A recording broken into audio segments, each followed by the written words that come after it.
Good day, this is Dimitri Lascaris coming to you for Reason to Resist from Kalamata, Greece on April 18th, 2026. Today, less than 24 hours after Iran's foreign minister announced that the Strait of Hormuz was completely open, Iran's military announced that the Strait of Hormuz was closed.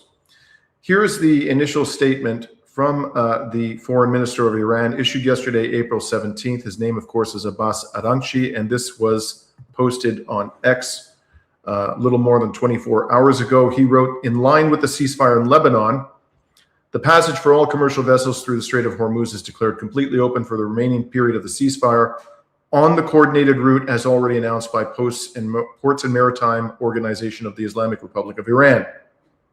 Now, he's referring here to an agreement that was struck yesterday between Israel and Lebanon for a ceasefire. I'll come back to that in a moment.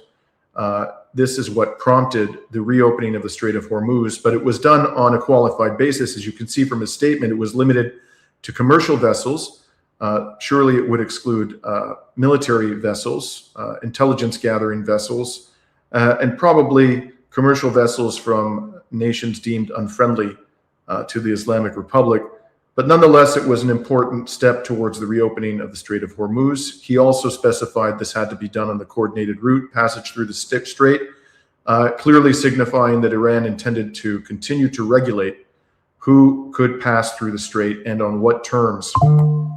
Now, the foreign minister's statement, as I indicated, resulted from Trump's announcement yesterday of a 10-day ceasefire between Israel and Lebanon. Iran, it appears, succeeded in pressuring the Donald to require a ceasefire in Lebanon from the Netanyahu regime. And the statement or the announcement of that ceasefire was made by Donald Trump on Truth Social yesterday, just before the Iranian announcement that the strait had been reopened. And here's what Donald Trump wrote. I'm going to ignore the first part of the statement for now. It's the second half. You'll see at the bottom it says, the USA will separately work with Lebanon and deal with the Hezbollah situation in an appropriate manner. Israel will not be bombing Lebanon any longer. They are prohibited from doing so by the USA. Enough is enough, with 3 exclamation marks for good measure. Thank you, President DJT. The Iran-US ceasefire went into effect. This is the original ceasefire mediated by Pakistan on April 8th. And it clearly was intended to include Lebanon, as was confirmed explicitly by the government of Pakistan on social media, Pakistan, of course, being the mediator of that original ceasefire agreement. But as we've reported here, and as I covered extensively when I was in Lebanon a few days ago, Israel immediately violated that ceasefire by bombing civilian targets relentlessly, killing over 350 civilians in one day, actually in a few minutes, the highest one-day death toll in Lebanon since the end of the Lebanese Civil War in 1990. Now, because Trump has no real interest in a just and durable peace and remains hell-bent on destroying Iran, more on that later, he did not react graciously, to put it mildly, to the Iranian foreign minister's gesture of announcing the reopening of the Strait of Hormuz. Au contraire, Trump loudly declared that the illegal US blockade on Iranian ports would continue. This was shortly after the announcement of the reopening of the strait. He stated, the Strait of Hormuz is completely open and ready for business and full passage, but the naval blockade will remain in full force and effect as it pertains to Iran only until such time as our transaction with Iran is 100% complete. What transaction is he talking about? This process should go very quickly in that most of the points are already negotiated. There's absolutely no evidence that any of the points have been negotiated. Thank you for your attention to this matter. Now, 1 hour approximately after posting this highly provocative message, because as I say, the blockade is a violation of international law. It is in fact an act of war, and as such, a grievous violation of the ceasefire agreement with Iran. But Trump had to up the ante even more with another audacious lie claiming that Iran had agreed to never close the Strait of Hormuz again. And here you see that statement. It came out about an hour after Trump announced that the blockade would remain in effect. He wrote on Truth Social, Iran has agreed to never close the Strait of Hormuz again. It will no longer be used as a weapon against the world. President Donald J. Trump. So we now find ourselves in a rather comical situation that within 24 hours of Donald Trump saying that Iran had agreed to never close the Strait of Hormuz again, Iran has closed the Strait of Hormuz again. Now, Trump's braggadocio did not stop there. After announcing that his illegal blockade would continue and falsely claiming that Iran had agreed to never close the Strait of Hormuz again, Trump claimed that the USA would get all of Iran's nuclear dust and that the USA would pay no compensation to Iran. This was part of that post, which I just showed you a moment ago, where Trump demanded, this post where Trump demanded that Israel stop bombing Lebanon. You'll see that he made that demand in the second half of this post, but in the first half he said, the USA will get all nuclear dust created by our great B-2 bombers. What in the hell is he talking about? Is he talking about the enriched uranium, which was not actually destroyed, as his administration has admitted and in fact complained by his B-2 bombers? I would imagine that that's what he's talking about. But then he goes on to say no money will exchange hands in any way, shape, or form. And he's disconnecting this deal completely from Lebanon. So all of this is anathema to Iran. Iran has given no indication it is willing to give to the United States the enriched uranium. He says the USA will get it. He doesn't say it'll go to some third party for safekeeping. He says the USA will get it. That is surely a non-starter. Iran's not going to turn over the enriched uranium to the United States. And he's explicitly rejecting here any notion, or at least implicitly, of the United States paying reparations to the Islamic Republic, which is a key part of the Iranian 10-point peace plan, which Donald Trump said last week was a workable basis for a negotiation. And by the way, this is not a gift. This would not be a gift to Iran. Iran is entitled to reparations under international law for the tens of billions of dollars of damage that Israel and the United States have done to Iran, because that war was a naked war of aggression, which blatantly violated the United Nations Charter. So by explicitly ruling out any reparations from the United States to Iran, or at least implicitly, and asserting that the United States is going to demand that all of the enriched uranium be returned over to it, rather than for perhaps held by some third party as a custodian, Donald Trump is essentially ensuring that there isn't going to be a peace deal, just by virtue of these statements alone, if in fact he's being serious here. And admittedly, one can never be sure about whether Donald Trump is being serious. Bear in mind that last week, as I said, Trump said that the Iranian 10-point peace plan was a workable basis of negotiation.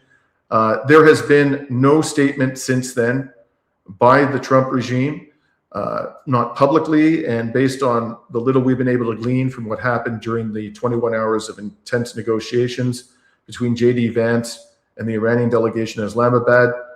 None of the information which is leaked out causes us to believe or substantiates that any element of that 10-point peace plan has been agreed to by the United States. In fact, all indications are that the United States has rejected all 10 points of the 10-point peace plan. There's one other post that Trump put out within the past 24 hours, which may also have added to the Iranians' irritation, actually two of them. There's this one where Trump claimed that Iran, with the help of the USA, has removed or is removing all sea mines. Now, this is important, for shippers to know whether they have removed them or they are removing them, because you don't want to go through the strait if there's any mines left there, especially if you don't know where they are, And if they have not all been removed or are being removed, what is the timeline for removing them? Of course, these are all key pieces of information which Donald Trump leaves out of his statement, which just is adding to the mountain of confusion that this lunatic is creating in the insurance markets and in the global shipping industry and in the oil and gas markets. But I would ask, by the way, why would Iran remove the mines? They are helping Iran to maintain control over the strait. There's been no peace deal struck yet, and it is possible for ships to pass safely through at least part of the Strait of Hormuz, the part that hasn't been mined, because ships have been doing just that during this war of aggression on Iran. Iran really has no reason to remove any mines it has placed yet, and I would imagine that it doesn't need the help of the United States in order to do that. So this too likely to be false and also an irritation to Iran. And then there's this statement where Trump was gloating that according to him, President Xi of China is very happy that the Strait of Hormuz is open and or rapidly opening. Which is it, Donald? Is it open or rapidly opening? And if it's rapidly opening, when will it be open? Presumably the President of the United States would know these things. He then goes on to say, Donald, in this post, that our meeting in China will be a special one and potentially historic. I would look forward to being with President Xi. China, of course, is a strategic partner of Iran. And although this kind of a statement from Donald Trump, I think is going to be particularly important to the Iranian government. Nonetheless, the suggestion that Donald Trump is somehow having, backdoor conversations with a strategic ally of Iran about getting the Strait of Hormuz open is not likely to add to the warm and fuzzy feelings between the Iranian government and the Trump regime. Now, after Trump went hog wild on Truth Social during the past 24 hours, it was only then that Iran reached the limit of its patience and issued the statement that it was going to be closing the Strait of Hormuz again. And this actually came from the Iranian military, not from the Iranian foreign minister. And here you can see the statement from the now world famous spokesperson for the Khatam al-Anbiya headquarters of the Iranian military. It states, following the continued U.S. naval blockade, the Strait of Hormuz has been closed again. And then it goes on to state, or this I think may actually be a separate post consisting of, it's a thread from a little earlier in the day. It says, over the past few days, only 3 Iranian ships out of the many that have left the Strait of Hormuz have returned to Iranian ports after receiving warnings from the U.S. These 3 ships also left the strait today and are on their way to their destinations. So they are saying that effectively we continue to operate our commercial shipping, Iran, notwithstanding the blockade, although clearly there is some impediment being imposed because the Iranian military acknowledged that 3 of its ships did return after being warned by the U.S. not to proceed. And then he says, the spokesperson, that those 3 ships left the strait today and on the way to the destination. So they're going to try again to break the blockade. And the Iranian military goes on to say, second post from the bottom, despite the U.S. media hype, CENTCOM has not been able to impose any kind of blockade on Iran in practice.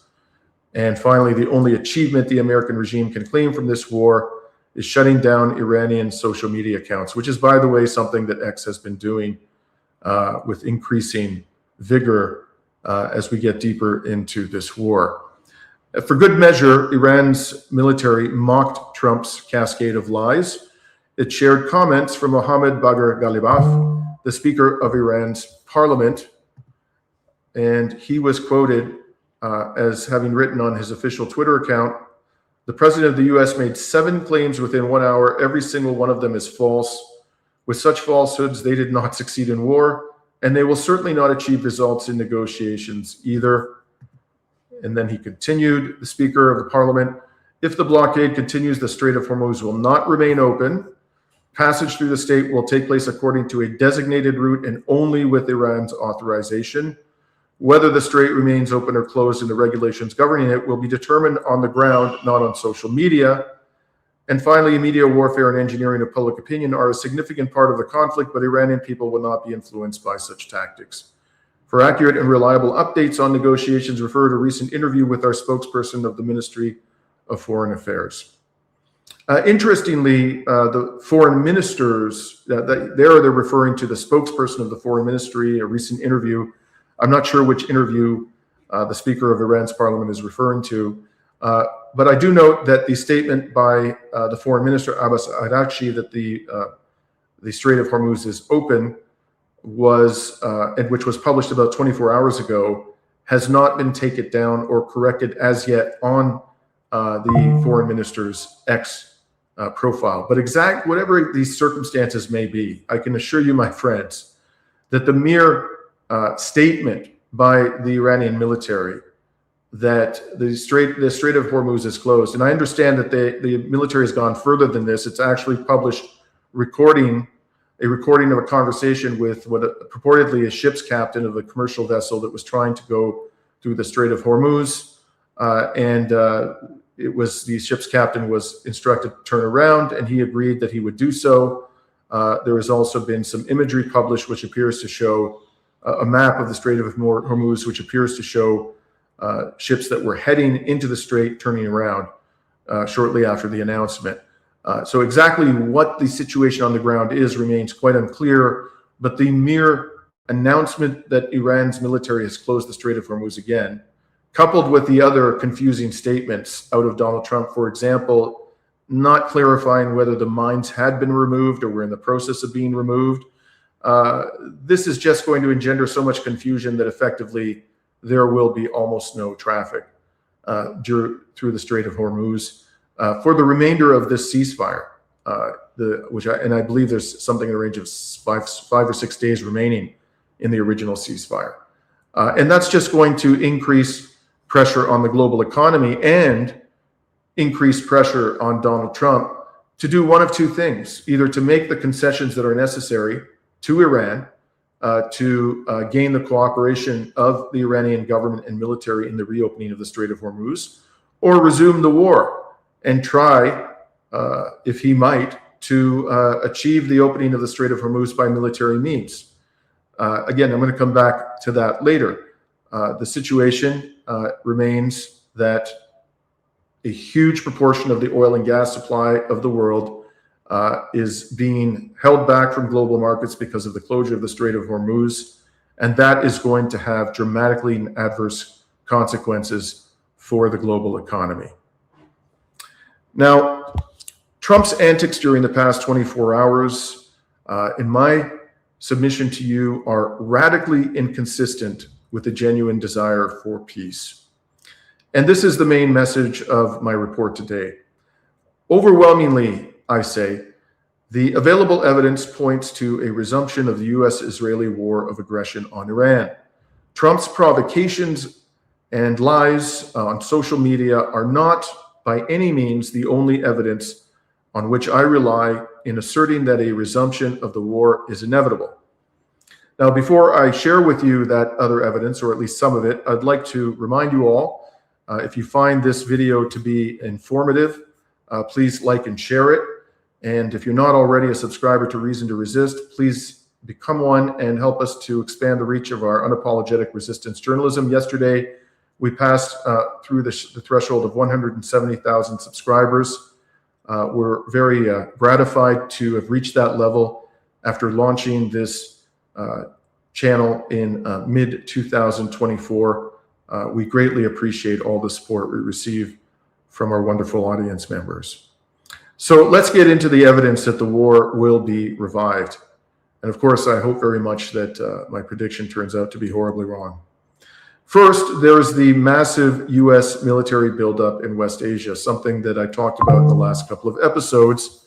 This was something that, in fact, was the subject of a warning issued by the powerful Russian Security Council. I'm not going to take you through the entire warning, but I think the key paragraph is here up on the screen, the third paragraph. There were about 500 units of U.S. Air Force aircraft on airfields in the Middle East, including more than 250 tactical aircraft, as well as over 220 U.S. Navy ships. As stated by Trump, these forces will remain in their positions near Iran until Tehran fulfills the conditions set by Washington.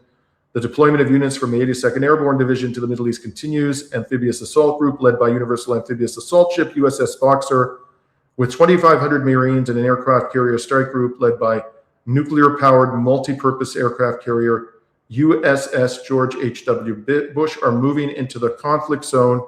And here's the money shot. Quote, the expected arrival time in the Arabian Sea is just in time for the expiration of the 2-week truce, close quote.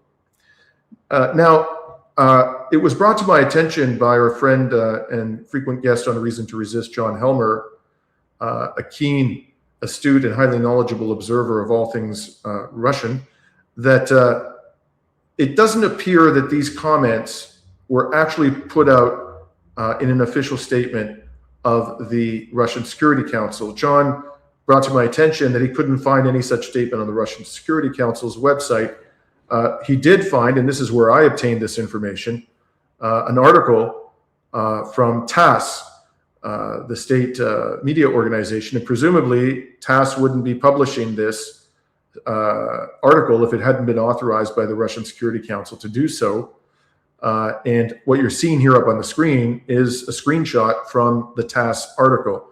Why the Security Council would communicate this message through TASS without putting out an official statement is an interesting question. I think John may have more to say about that when we interview him next on Monday. But I just wanted to alert you about this interesting wrinkle and leave it to you to contemplate what, if anything, it means. So in any case, and this is the critical point, there is a massive U.S. military buildup going on during this truce. And what is Donald Trump going to do with all of those military assets, having expended the time, energy, and money to bring them into the region? Is he really going to send them home after making serious concessions to Iran without no further warfare?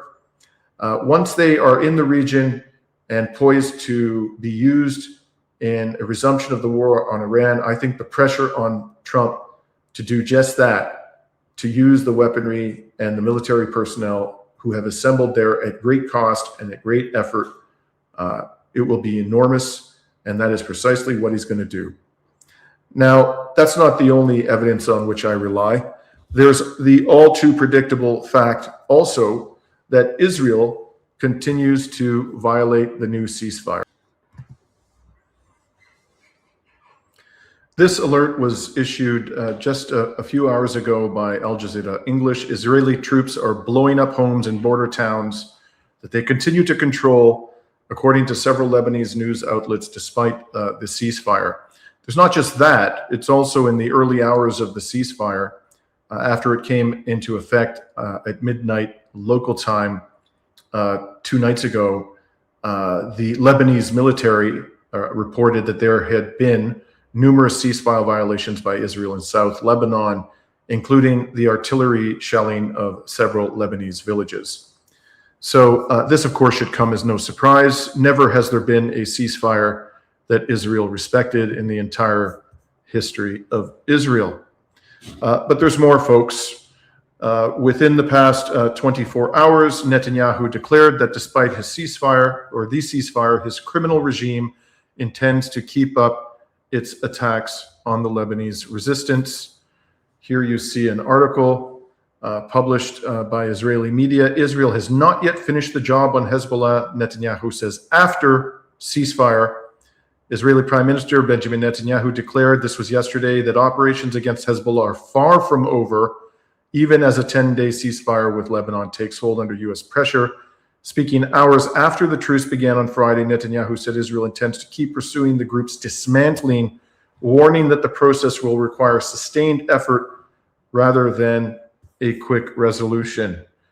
There is no way in hell, in my opinion, that the Islamic Republic of Iran is going to throw Hezbollah under the bus. And if the Netanyahu entity, the criminal Israeli entity, continues to wage war on Hezbollah, whether in the next few days or weeks or months, this will inevitably draw Iran back into conflict with Israel and undoubtedly Trump as well, the Trump regime as well. So this 10-day ceasefire, nobody should think that this is indicative of a durable peace or a real impetus towards one, because Netanyahu himself and the Israeli military are behaving as though the war is far from over. And in fact, are they continuing to engage in acts of war on occupied territory in South Lebanon. And I'm referring, of course, particularly to the shelling of villages and the blowing up of houses, civilian infrastructure in the south. And believe me, folks, I've been there several times in the past 2 years, including just a few days ago in Nabatea. There already aren't too many houses left standing in the south of Lebanon due to the savagery of the genocidal Israeli entity. And there's even more. And I've talked about this during in some of our most recent episodes. The head of the Mossad, David Barnea, said after the original Iran-US ceasefire came into effect, this was on April 14th, that the Mossad's mission is incomplete until it results in regime change in Iran. So any further efforts by the Mossad to destabilize the country, and whether by means of fomenting riots, attempting a coup, overt military attacks, cyber warfare, terrorism, you name it, that is not going to be conducive to peace and will undermine any attempt at a durable peace deal. And it's undoubtedly the case that the Trump regime is fully aware of Barnea's commentary, and to my knowledge has done nothing to rein him in or even to chastise him publicly for making statements that will surely eliminate any possibility of a durable peace in the region. So the Trump regime, I would put to you, has demonstrated that it is incapable of accepting defeat and is pathologically committed to brute force as a means of maintaining what remains of U.S. global hegemony. I think the most compelling evidence that Donald Trump is going to resume this war on the Islamic Republic probably quite soon is Donald Trump's record. It is a record of warmongering, a record of violence, barbarism, brutality, lawlessness. And this goes all the way back to the first Trump administration when, for example, Trump ordered the assassination, the murder of Iran's top general. Trump was the first president to provide lethal weaponry to Ukraine. Not even Obama had been willing to do that. Trump expanded dramatically the U.S. military budget. Trump increased the sanctions on Iran, withdrew Iran or his country from the Joint Comprehensive Plan of Action, the Obama-era nuclear deal, which Iran was respecting and which imposed very strict limits on Iranian enrichment of uranium. And he also withdrew the United States from the Intermediate Nuclear Forces Treaty, a key pillar of nuclear disarmament and nuclear arms control, a deal that had been in place for a number of years with the Russian Federation. I could go on and on. Now, when Trump came back into the White House in January of last year, and those of you who've been following our reporting, for more than a year will probably recall this because I talked about it many times. I expressed deep skepticism that Donald Trump had any desire to end any of the wars in which the United States was embroiled, particularly the Ukraine war. And as he was about to enter office, I did a couple of episodes in which I went through his record in greater detail than I did just now and said, you are what your record says you are. I don't believe Donald Trump is serious about bringing an end to the Ukraine war, nor do I think he's serious about bringing an end to the genocide in Gaza. And then something surprising happened, and that is that the day before Donald Trump entered office in January of last year, returned to the White House, the Israelis entered into a ceasefire agreement with the resistance in Gaza. Now, at that point, I said this publicly at the time, I decided to suspend my judgment about whether or not Donald Trump was going to make serious efforts to bring the Gaza genocide and the war in Ukraine to an end. And for me, the proof would be in the pudding, and particularly whether he was going to force the Netanyahu regime to comply with the terms of the ceasefire deal struck in January of last year. Of course, that didn't happen. Not only did Israel immediately start and continue to violate that ceasefire agreement, but in March of last year, it refused to withdraw its troops from Rafah, as it had agreed to do in the ceasefire agreement, and began to starve the civilian population of Gaza and to inflict even more death and destruction on it than it had been doing during the Biden administration. So at that point, I returned to my initial assessment without any hesitation that Donald Trump is a warmonger and that all of this talk about peace was nothing but kabuki theater. Now, you may ask, well, why? Why would Donald Trump lie about wanting peace when, in fact, he intends to pursue war? It's not complicated, my friends. The fact of the matter is that most Americans want peace. And during the 2024 election, the Biden administration, which had become, mired, completely and utterly obsessively committed to the Ukraine war, and had been supporting openly the Israeli genocide, it effectively ceded to the Republicans the argument about being the party of peace. The Democrats in the 2024 election weren't even pretending to be the party of peace. And so Donald Trump, having astute advisors, as I'm sure he did and continues to have, they told him, listen, tell people that you want to be the peace president, whatever your intentions may be, because you're going to win a lot of votes that way. And so Donald Trump did what American political candidates have been doing since the founding of the republic. They lied to win votes. It's as simple as that. And having lied to win votes, and Donald Trump now has a political problem, particularly because the midterms are approaching and the polls show that the Republicans are in real trouble. And the problem is that people think he lied. And more, they're coming to the conclusion that that was just a cheap trick to get them to vote for Donald Trump. And so Donald Trump feels, I have no doubt, a lot of pressure to create the aura of being a president who is trying genuinely to achieve peace. I think that is one of the major reasons why he wanted this ceasefire. He saw that the economic shit was hitting the fan, and he didn't want to be blamed for it. He wanted to be able to say, look, I tried to achieve peace with Iran, but those unreasonable extremist mullahs simply refused to do any kind of a decent deal with me, and therefore it's all their fault. Or perhaps he'll say it was the Europeans' fault because they refused to send their naval vessels in a suicide mission to reopen the Strait of Hormuz, a task that would almost certainly fail. Who knows? He just wants to be in a position to blame somebody else when the economic disaster befalls the American people. And so this negotiation is kabuki theater designed to enable him to do just that. And I think that there's another reason why Donald Trump is engaging in this spectacle, which is not at all designed to achieve a durable peace. And that is that he's trying to calm down the oil and gas markets. And it's actually succeeded. I'm going to come back to that in a moment. If he convinces them that he's very serious about bringing an end to this war and getting the Strait of Hormuz opened as quickly as possible by whatever means necessary, then that is likely to restrain to some degree escalations in the price of oil and gas, which is absolutely critical, not only to the stability of the global economy, but to the future of the Trump regime. So that is undoubtedly a reason as well for which he is engaging in the spectacle. And finally, they're probably hastily putting together some plan B in terms of their military operations against Iran, because plan A went horribly wrong.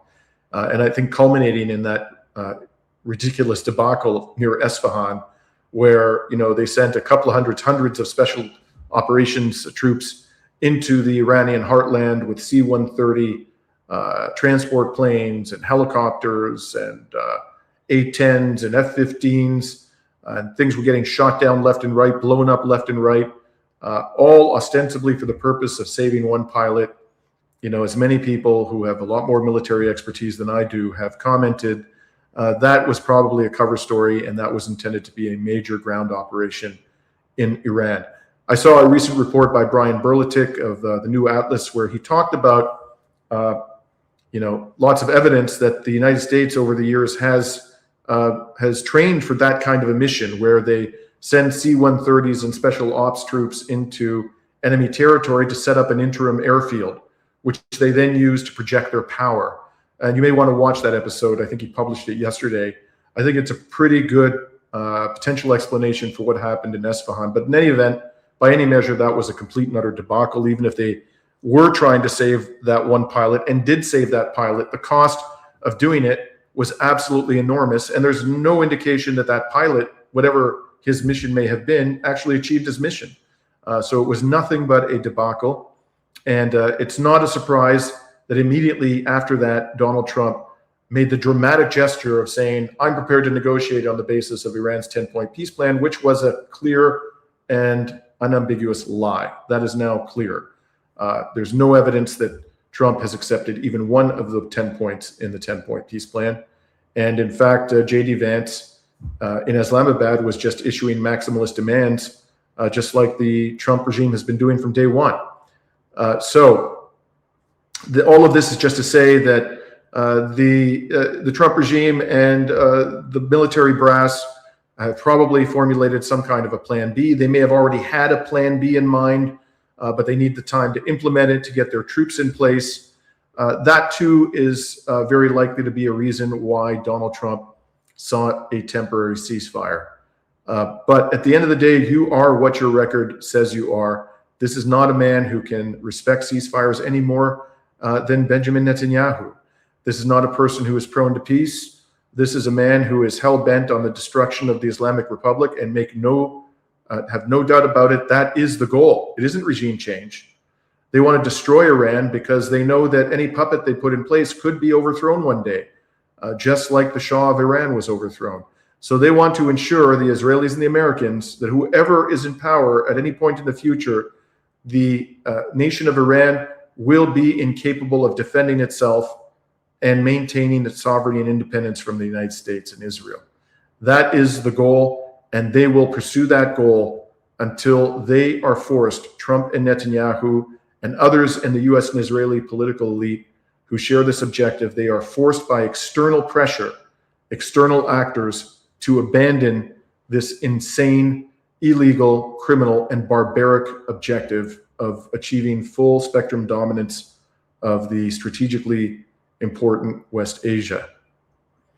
Now, if I'm correct in my assessment that the resumption of war is inevitable, then the world will be plunged into a global economic crisis very soon, I'm afraid to say. For the time being, the pressure is off Donald Trump because the stock market, upon the announcement of the ceasefire, it just blows my mind that this is happening. But you'll see here, I think this was the day after or 2 days after the original ceasefire was announced on April 8th. The stock market, the S&P 500, hit a record high, an all-time record high. And so this is obviously, for Donald Trump, the performance of the stock market is more or less synonymous with the health of the economy. But in fact, the stock market is now completely divorced from the real economy. He doesn't know that, or he doesn't care that that's the case. For him, this is all that matters. You know, it's the wealthy who benefit primarily, overwhelmingly, from a bull market, not ordinary workers. Most Americans can't invest significant money in the stock market because they don't have significant savings. They're living from paycheck to paycheck. So Donald Trump cares what the wealthy are experiencing. And when the stock market is at record highs, the wealthy are as happy as pigs in manure. That graph you see up there takes a lot of pressure off Donald Trump to do a peace deal. It's not just that, of course, it's that the oil and gas markets predictably responded to news of the Strait of Hormuz opening. This was, by the way, what you're seeing up there, this BBC article, this was published before today's announcement by the Iranian military that the strait is closed again. So we'll have to see how the price of oil performs in the days ahead. It is undoubtedly going to rise sharply unless a deal is quickly struck to reopen the Strait of Hormuz, and I believe that that's going to require, at a bare minimum, the Americans announcing that their blockade of Iranian ports has been called off. In any case, what happened yesterday after the announcement of the reopening of the Strait, as reported by the BBC, oil prices plummeted, and the cost of a barrel of Brent crude fell to $88 a barrel after the agreement having been above $98 earlier on Friday. That is a huge drop of in excess of 10% in the price of a barrel of Brent crude in one day. So all of this just takes pressure off of Donald Trump to maintain the ceasefire and to refrain from resuming the war. So if I'm right that a core purpose of this ceasefire was to restrain the growth in the price of oil, calm the oil markets down, calm down the stock markets, well, for the time being, Trump's tactics are working, which means that he has less incentive to sue for peace and more incentive to pursue to its final conclusion his insane and barbaric mission to destroy the state of Iran. So before completing my report today, folks, and by the way, just in terms of timing, again, this is the best sense that I can offer you. I could be wrong about all of this. I'll repeat that I hope very much that I'm wrong, but I would suspect that that attack is going to come very, very soon, because it's going to get, as you know, Professor Mohammed Arandi noted on our program yesterday and on other programs recently, it's about to become scorching hot in the Persian Gulf and throughout the region of West Asia. And it's going to become quite difficult, much more difficult to sustain intense military operations, particularly but not limited to ground operations in that heat. So if they're going to get on with the war, they have an incentive to do it as quickly as possible. An alternative scenario is that Trump does everything he can to pause the war, get the Strait of Hormuz opened while the war is paused, and then after the midterms, resume the war. There is that possibility. I wouldn't exclude that entirely. That may be the intention at this stage, because as I've said, and as you can easily ascertain for yourself by checking the polls in the United States, the Republicans are in serious trouble. And if Trump loses, the House and the Senate, he's almost certainly going to be impeached. And it's not out of the question that he will find himself in jail before he finally parts this world, this arch criminal and gangster masquerading as a president. Now, before I conclude this report, I just wanted to comment on one particular participant in this kabuki theater, what I regard as a kabuki theater, and that is the government of Pakistan. Pakistan is an interesting case because, of course, it is very much beholden to Washington. Some of you may have seen the leader of Pakistan in Sharm el-Sheikh in Egypt late last year when the Board of Peace was announced, and he gave this speech, which was one of the most sycophantic pro-Trump speeches we've ever seen, and that's saying something with the Donald standing right beside him. So this is very much a government that is beholden to Washington, but Pakistan is in a world of pain right now because oil imports account for 40% of Pakistan's oil consumption, and its imports come almost entirely, its oil imports, from Saudi Arabia and the UAE through the Strait of Hormuz. Gas imports account for about 19% of Pakistan's gas consumption, and almost all of that gas also comes through the Strait of Hormuz from Qatar. As a result, Pakistan is highly vulnerable to a prolonged closure of the Strait of Hormuz, and I think this very much explains why Pakistan's government is going to extraordinary lengths to end this war, mediate a resolution of the conflict, and bring it to an end on terms that Iran can accept. This might also explain why Pakistan's Field Marshal Munir visited Iran for 3 days this week, and why he showed so much warmth to Iranian Foreign Minister Abbas Araghchi upon his arrival in Tehran. And here is a quick video clip of that interaction.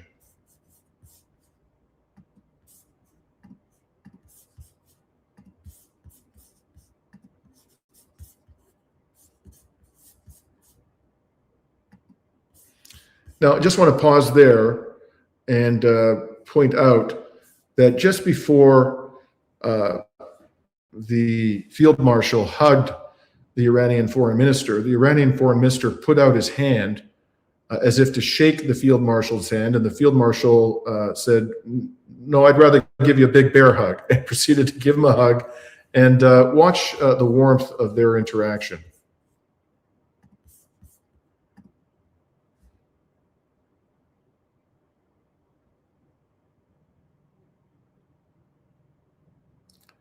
Here it is again. You'll see the hand comes out from the foreign minister. He just gives him a bear hug.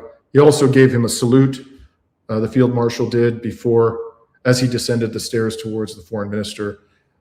This seems to me, my friends, to be designed to send a subtle message that Pakistan is very, very interested in seeing this war brought to an expeditious conclusion.